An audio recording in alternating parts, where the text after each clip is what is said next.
Power के इतिहास, रहस्य और इनर वर्किंग्स को डिस्कवर करें। यदि बचपन में आपके पेरेंट्स आपकी बहुत केयर करते थे, तो प्राइमरी स्कूल में एडमिशन लेने के बाद आपको कई सारे शॉकिंग एक्सपीरियंसेस का सामना करना पड़ा होगा।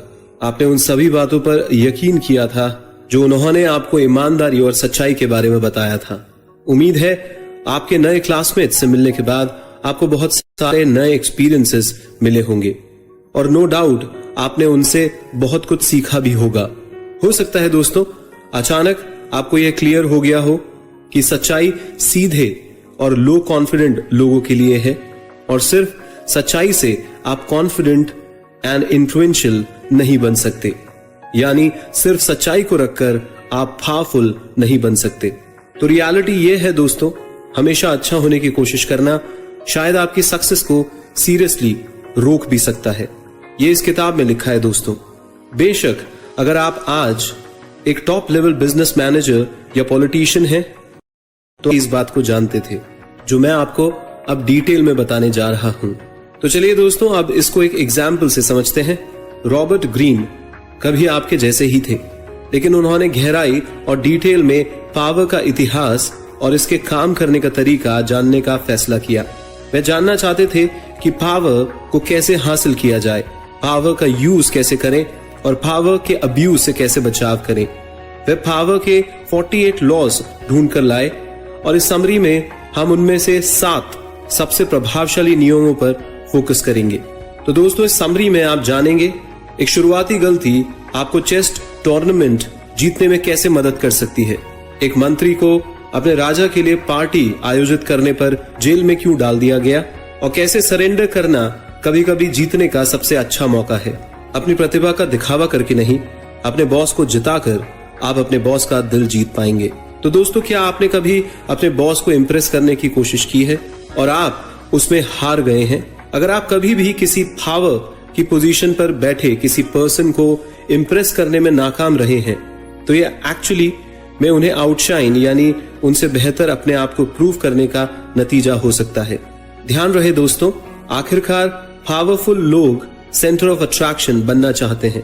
उन्हें इम्प्रेस करने के लिए हम कई बार कड़ी मेहनत करते हैं, पर कई बार इस वजह से आपके बॉस लोगों का अटेंशन पाने में फेल हो जाते हैं और सबका अटेंशन आप पर शिफ्ट हो जाता है। इस प्रोसेस से आप अनइंटेंशनली अपने बॉस के अभिमान को हर्ट कर बैठते हैं।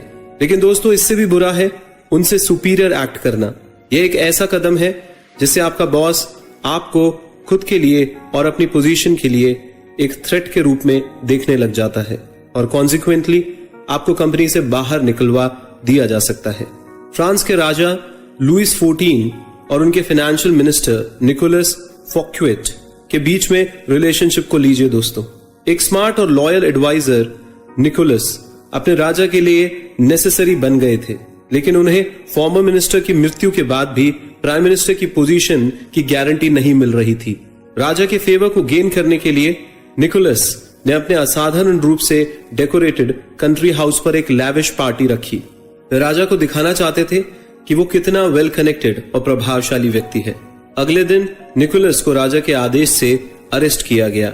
राजा ने खुद को ओवरशैडो यानी आउटशाइंड और डोमिनेटेड महसूस किया था।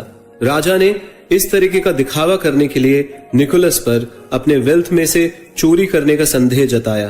बेचारे निकोलस को अपने बाकी के दिन जेल में रहकर बिताने पड़े। तो दोस्तों आप जानते हैं कि आपको अपने बॉस को आउटशाइन करके उन्हें इम्प्रेस नहीं करना है, लेकिन आप उनका फेवर कैसे हासिल कर सकते हैं? बेटर स्ट्रैटेजी यह है दोस्तों कि आप सभी को लीड करने वाले इस व्यक्ति को यानी अपने बॉस को दूसरों से अधिक स्मार्ट दिखाएं। एग्जाम्पल के लिए फेमस एस्ट्रोनॉमर और मैथमेटिशियन गैलीलियो गैलीली अर्जेंटली अपने रिसर्च के लिए पैसा चाहते थे और इसे पाने का उन्होंने एक सरल तरीका अपनाया। जब उन्होंने 1610 में जुपिटर के 4 मून्स की खोज की, तो उन्होंने अपनी खोज को कॉसिमो सेकंड डी मेडिसी के राजा से लिंक कर दिया। ये कैसे हुआ आइए सुनते हैं। गैलीलियो ने चतुराई के साथ यह कहा कि जुपिटर के 4 चंद्रमा कैसिमो सेकंड और उनके 3 भाइयों को रिप्रेजेंट करते हैं, जबकि जुपिटर खुद उन 4 भाइयों के पिता कॉसिमो को रिप्रेजेंट करता है। अपने राजा के ईगो को प्रेस करने के लिए गैलीलियो को कॉसिमो सेकंड को ऑफिशियल फिलोसोफर और मैथमेटिशियन बना दिया गया था। दोस्तों, दूसरे लोगों का काम का क्रेडिट लें और खुद के काम को प्रोटेक्ट करें। क्या आपने कभी भी किसी दूसरे व्यक्ति के काम के किसी अच्छे हिस्से को अपने हिस्से के रूप में क्लेम किया है? क्या आपने कभी मैथ्स टेस्ट के वक्त एक क्लासमेट से आंसर चुराए हैं? हो सकता है आपको ये सारे काम अनएथिकल लगे, या आप ये भी कह सकते हैं कि आपने ऐसा नहीं किया है। लेकिन सच्चाई यह है दोस्तों कि पावर ट्रेनिंग करने का मतलब अक्सर दूसरों के काम को अपने एडवांटेज के लिए यूज करना है। जैसा इस किताब में लिखा हुआ है दोस्तों, मानना न मानना आप पे डिपेंड करता है। आप अपनी एनर्जी को उन चीजों को करने के लिए क्यों वेस्ट करेंगे यदि कोई और आपके लिए वो कर सकता है। फॉर एग्जाम्पल, क्या आप जानते हैं कि Serbian scientist Nikola Tesla famous inventor Thomas Edison के लिए काम करते थे, और यह एक्चुअली में टेस्ला थे, एडिसन नहीं, जिन्होंने एडिसन के प्रसिद्ध प्रिमिटिव डिजाइन को इंप्रूव करके फेम्ड डायनमो क्रिएट करने में इंपॉर्टेंट रोल निभाया था। इस डिस्कवरी को बनाने के लिए टेस्ला ने एक पूरे साल टायरलेसली काम किया था, अक्सर हर दिन 18 घंटे। लेकिन आज यह डायनमो एडिसन के नाम पर है।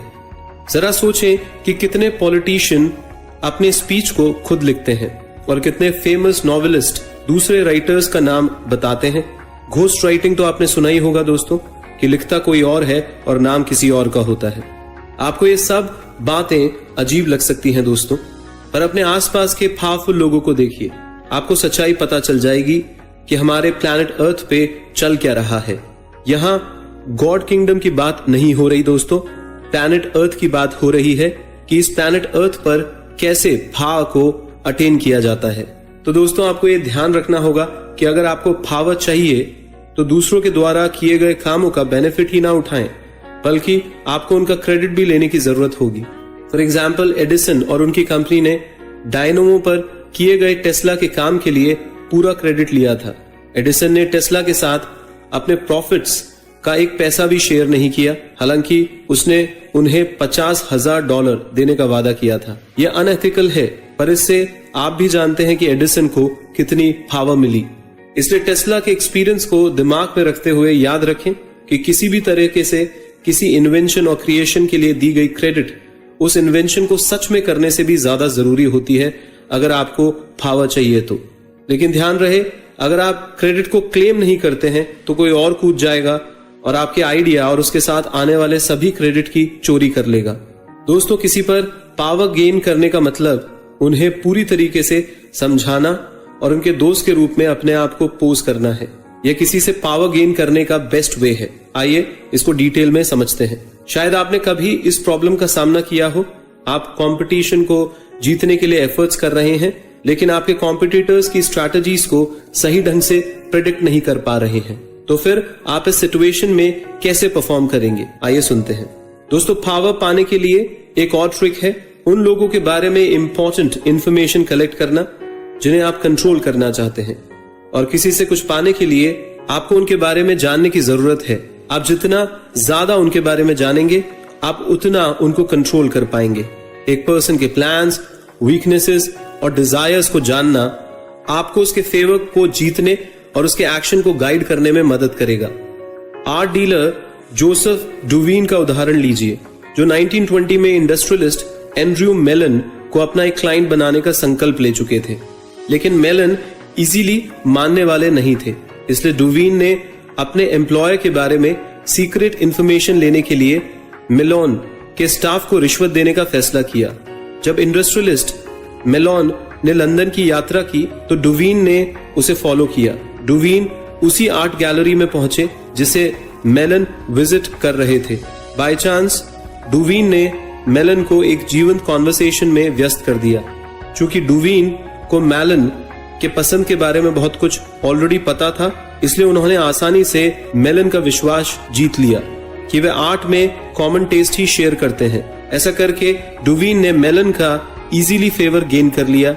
एज अ रिजल्ट डुवीन का प्लान्ड एनकाउंटर एंड्रयू मेलन के साथ अच्छी टर्म्स पर एंड हुआ और एंड्रयू मेलन जल्द ही डुवीन के बेस्ट क्लाइंट बन गए। तो दोस्तों, अब यह प्रश्न उठता है कि आप वो कैसे कर सकते हैं जो डुवीन ने किया था। आप इन्फॉर्मेंट्स को हायर कर सकते हैं दोस्तों। या उससे भी बेहतर किसी पर्सन के फ्रेंड के रूप में खुद को पोज करके एक जासूस का काम कर सकते हैं। हालांकि ज्यादातर लोग डूवीन की तरह जासूसों को हायर करने का ऑप्शन चुनते हैं, लेकिन यह स्ट्रैटेजी रिस्की हो सकती है दोस्तों। आखिरकार आप कैसे इंश्योर कर सकते हैं कि आपके जासूस आपके साथ ऑनेस्ट रहेंगे? यह इंश्योर करने के लिए कि आपकी इंफॉर्मेशन एक्यूरेट है, खुद जासूसी करना सबसे अच्छा ऑप्शन है। परंतु दोस्तों, यह कोई आसान काम नहीं है। पर अगर आपको पावर चाहिए इस प्लैनेट अर्थ पे, तो आपको थोड़ा जोखिम तो लेना ही पड़ेगा। लेकिन यह ध्यान रहे दोस्तों, लोग जनरली अजनबियों के साथ प्राइवेट इंफॉर्मेशन शेयर करने में हेजिटेट करते हैं। हालांकि वे तब हेजिटेट नहीं करते हैं जब किसी ऐसे पर्सन के साथ होते हैं जिसे वे दोस्त मानते हैं। इसलिए खुद को एक कंपेनियन के रूप में पेश करना एक हाईली इफेक्टिव स्ट्रैटेजी है। दोस्तों, कॉम्पिटिटर्स को कंफ्यूज करने के लिए अनप्रेडिक्टेबिलिटी एक्ट करें। आइए इसे डिटेल में सुनते हैं। आप शायद जानते हैं कि ज्यादातर लोगों को अचानक किए गए बदलाव पसंद नहीं है, लेकिन क्या आप जानते हैं कि आप अपने कॉम्पिटिटिव एडवांटेज के लिए अनप्रेडिक्टेबिलिटी का यूज कर सकते हैं? अनप्रेडिक्टेबिलिटी एक्ट करना आपके कॉम्पिटिटर को ऑफ बैलेंस रख सकता है।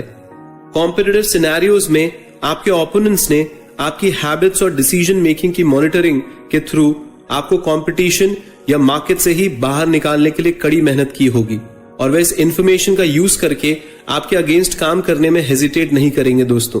तो इस सिचुएशन में आपका बेस्ट मूव अनप्रेडिक्टेबल यानी अनिश्चित बिहेव करना है। अनप्रेडिक्टेबल होना आपके ओपोनेंट्स द्वारा समझे जाने से आपको प्रोटेक्ट करेगा, और लॉन्ग रन पे ये उन्हें भयभीत और कमजोर करेगा। तो एक एग्जाम्पल से इसको और बेहतर ढंग से हम समझ सकते हैं। बॉबी फिशर और रशियन चैंपियन बोरिस स्पेस्की के बीच खेले गए famous 1972 world championship chess match का ही एग्जाम्पल ले लीजिए दोस्तों। फिशर को पता था कि स्पेस्की की टेक्निक अपने ओपोनेंट के रूटीन्स और प्रेडिक्टेबिलिटी को टारगेट करना होता है, और फिशर ने इस इंफॉर्मेशन को अपने फायदे के लिए इस्तेमाल किया। वह इतना अनप्रेडिक्टेबल खेले जितना वह खेल सकते थे। यहां तक कि मैच के आने से पहले के दिनों में फिशर ने यह तक क्लियर नहीं किया कि वह रेकजैविक जगह तक पहुंच भी पाएंगे या नहीं, जहां इस जोड़ी को खेलना था। और जब फिशर वहां पहुंचा तो मैच उसकी एब्सेंस के कारण कैंसिल ही होने वाला था। इस स्टंट के बाद फिशर ने लाइट से लेकर कमरे की कुर्सियों और शोर के बारे में कंप्लेन करी। जब उन्होंने फाइनली टूर्नामेंट का पहला मैच शुरू किया तो फिशर ने गिविंग अप से पहले केयरलेस मिस्टेक्स की। यह एक ऑड मूव थी क्योंकि फिशर अपने परसिस्टेंस के लिए जाने जाते थे। स्पेस्की यह नहीं बता सकता था कि क्या फिशर एक्चुअली में मिस्टेक्स कर रहा था या सिर्फ ब्लफ कर रहा था। इन तरीकों से फिशर ने स्पेस्की को उस पोजीशन पर ला दिया जहां पर फिशर स्पेस्की को लाना चाहता था। तो दोस्तों, जब आपका कॉम्पिटिटर सफिशिएंटली कंफ्यूज्ड होता है तो आप जीतने के लिए एक परफेक्ट पोजीशन में होते हैं। पर एग्जैक्टली ऐसा कैसे होता है, आइए सुनते हैं। अपने ओपोनेंट को परेशान करने वाली चीजें करने से वह आपके बिहेवियर को समझने की कोशिश करेगा और अपने टास्क से डिस्ट्रैक्ट हो जाएगा, जिससे आपको अपना जीतने का प्लान स्ट्राइक करने का चांस मिलेगा। तो शतरंज के 2 गेम के साथ फिशर ने खेल को बोल्ड मूव्स के साथ खेलना शुरू किया। इन सब इंसिडेंट्स के बाद स्पेस्की ने हार मानी और फिशर को वर्ल्ड चैंपियनशिप का टाइटल मिल गया। एक स्ट्रॉन्गर ओपोनेंट के सामने सरेंडर करने से आपको पावर इकट्ठा करने में हेल्प मिलेगी। दोस्तों, क्या आप कभी किसी के खिलाफ लड़ने के लिए यह जानते हुए भी गए हैं कि आप कभी नहीं जीत पाएंगे? हालांकि लोगों के लिए सभी बाधाओं के अगेंस्ट सम्मान के लिए लड़ना आम बात है, लेकिन ये पावर हासिल करने का सही रास्ता नहीं है दोस्तों। तो दोस्तों, जब आपका ओपोनेंट आपसे अधिक पावरफुल हो तो आपको क्या करना चाहिए? गिव अप कर दो। हाँ दोस्तों, छोड़ दो। ये एक ऑड स्ट्रैटेजी है, पर इसको आइए समझते हैं। दोस्तों, स्पेशली जबकि ह्यूमंस अपने दुश्मनों से सहजता से लड़ते हैं, लेकिन जब एक कॉम्पिटिटर एग्रेशन के साथ काम करता है तो वह उम्मीद करता है कि आप उसी की तरह से रिस्पॉन्स दें। ऐसे केसेस में जब आप जानते हैं कि कंपटीशन में आपको हराया जा सकता है तो आपको सबसे अच्छा कदम इसका उलट करते हुए सरेंडर करना है।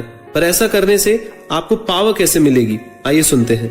दोस्तों, यदि आप गिव अप करते हैं या कम से कम अपने दुश्मन को यह कन्विंस करते हैं कि आपने गिव अप किया है, तो आप इंश्योर्ड रहिए कि अब आपका कॉम्पिटिटर आपको अधिक नुकसान नहीं पहुंचाएगा। इतना ही नहीं, लेकिन जब आपका ओपोनेंट सोचता है कि वह जीत गया है तो वह भी आप पर नजर रखना छोड़ देता है।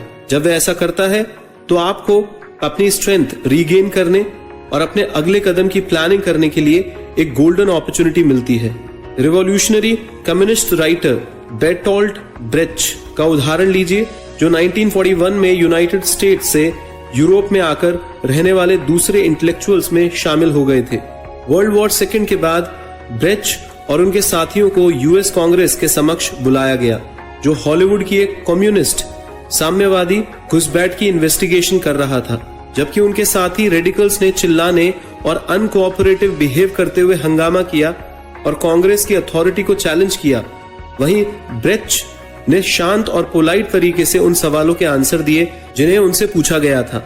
अपने अच्छे बिहेवियर के कारण सरकार द्वारा ब्रेcht को रिहा कर दिया गया, जिसने उनके इमिग्रेशन प्रोसेस में भी मदद की। एंड में उनका ऑफर इररिलेवेंट निकला क्योंकि उन्होंने सच में देश छोड़ दिया और अपने दृढ़ विश्वासों के बारे में लिखना जारी रखा।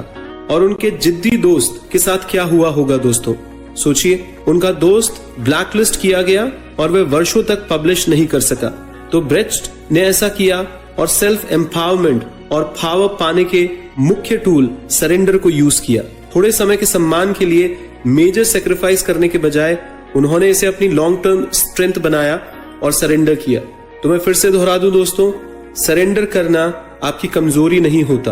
आप लॉन्ग टर्म सोच रहे हैं और आपको पता है कि आपका ओपोनेंट आपसे ज्यादा पावरफुल है और वो आपको जीतने नहीं देगा, तो टाइम बीइंग के लिए सरेंडर करना एक सही तरीका हो सकता है।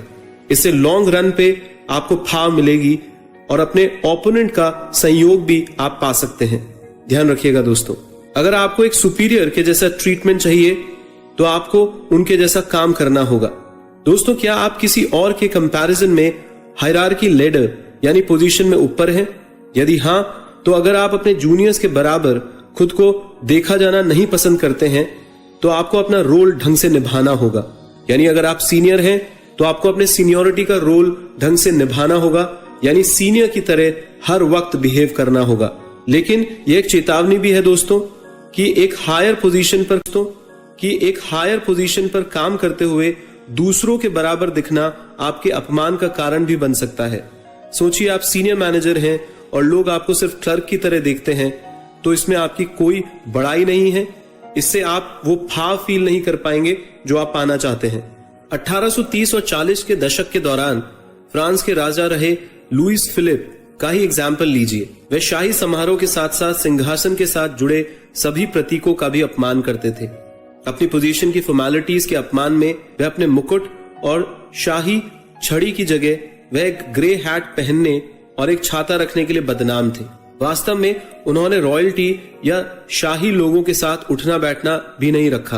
वे ज्यादातर बैंकर से दोस्ती करते थे, लेकिन राजा के इस व्यवहार ने उनके लिए कुछ अच्छा नहीं किया। वे जल्दी अमीर और गरीब दोनों के बीच घृणा के पात्र बन गए थे। अमीर लोग राजा से खुश नहीं थे, जबकि गरीबों को एक ऐसा राजा पसंद नहीं था जो लो क्लास की तरह उनसे दोस्ती तो रख लेता था लेकिन उनकी देखभाल नहीं करता था। यहां तक कि उनके बैंकर दोस्तों ने भी उनका मजाक उड़ाया जब उन्होंने देखा कि वे बिना किसी सजा के डरे बिना उनका अपमान कर सकते हैं। तो दोस्तों, समय के साथ यह घृणा इतनी बढ़ गई कि लोग उनके खिलाफ हो गए और उन्हें जबरदस्ती सिंहासन छोड़ना पड़ा। आमतौर पर नॉर्मल लोग हायर क्लास के उन लोगों पर शक करते हैं जो उनके बराबर के काम करते हैं। ऐसा करने से लोग सोचते हैं कि आप बेईमान या डिसऑनेस्ट हो सकते हैं, क्योंकि हो सकता है कि जब एक हायर क्लास का इंसान सिंपल तरीके से बिहेव करता है तो नॉर्मल लोग ये सोच सकते हैं कि वो अपने प्रिविलेज छुपाकर कोई बेईमान चाल चल रहा है। तो फिर एक बेहतर टैक्टिस क्या है दोस्तों? लोगों के थ्रू खुद को रॉयल्टी की तरह ट्रीट करवाने के लिए आपको the strategy of the crown या ताज की रणनीति का उपयोग करना चाहिए। सीधे शब्दों में कहें तो अगर आप मानते हैं कि आप दूसरों से बेहतर हैं तो आप उसी की तरह से अपने आप को प्रेजेंट करें कि आप लोगों से बेहतर हैं। तो फिर देखा गया है कि दूसरे लोग भी मानने लगेंगे कि आप बेहतर हैं। जब लोग आपको बेहतर पर्सन की तरह अभिनय करते हुए देखेंगे तो वे मान लेंगे कि आप एक सुपीरियर पर्सन है। ऐसा ही दुनिया में हो रहा है दोस्तों। तो आपके लिए एक अच्छा तरीका हो सकता है, अगर आप पावर पाना चाहते हैं तो अपने आप को हाई क्लास की तरह प्रेजेंट करें अगर आप हाई क्लास हैं तो।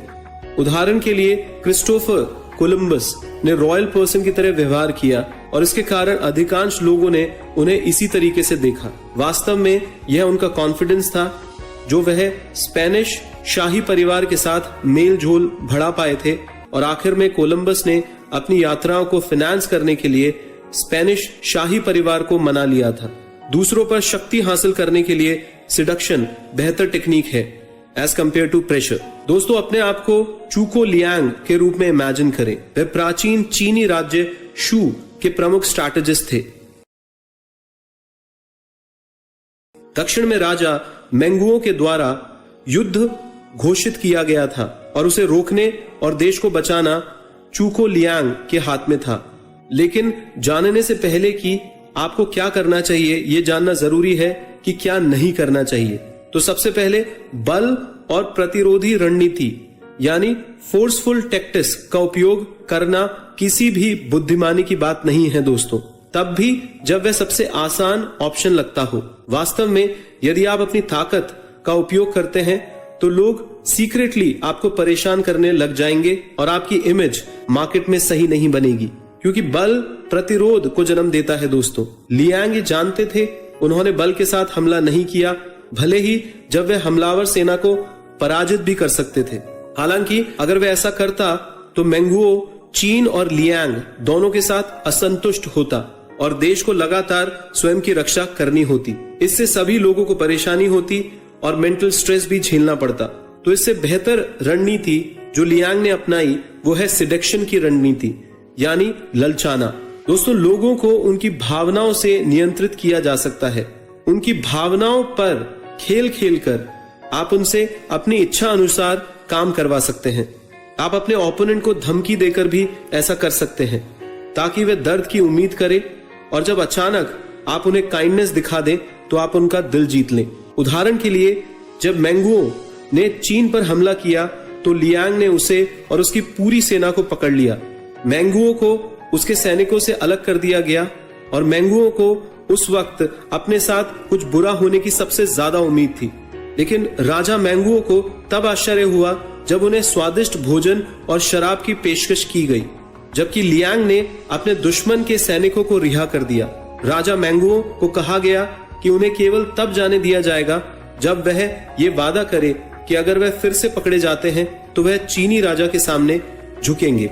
और जब लियांग ने कई बार राजा मेंगुओ को कैद किया पर उसने हमेशा उसे जाने दिया, तो फिर 7वीं कैद में तब राजा मेंगुओ लियांग के पैरों में गिर गया और उसने खुद को और अपने राज्य को सरेंडर कर दिया।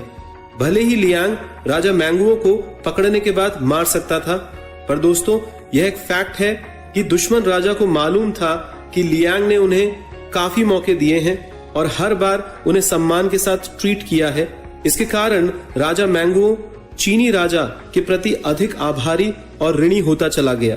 तो ये सिडक्शन एक्ट यानी ललचाहट आपको पावर दे सकती है, बहुत सारे लोगों का आप दिल जीत सकते हैं। और आखिर में राजा मेंगुओ ने अपनी इच्छा से समर्पण या सरेंडर कर दिया लियांग के सामने। तो इस तरीके के एग्जाम्पल हमें बताते हैं दोस्तों कि हम पावर को कैसे अपनी जिंदगी में अचीव कर सकते हैं। तो 48 लॉज ऑफ पावर किताब से हम जो मैसेज सीखते हैं वो मैं आपके सामने फिर से दोहराता हूं दोस्तों, कि विश्व को ऐतिहासिक रूप से पावर और कॉन्क्वेस्ट के द्वारा शासित किया गया है। बेशक आधुनिक युग में बहुत बदलाव आया है, लेकिन कंट्रोल और डोमिनेंस का महत्व बना हुआ है।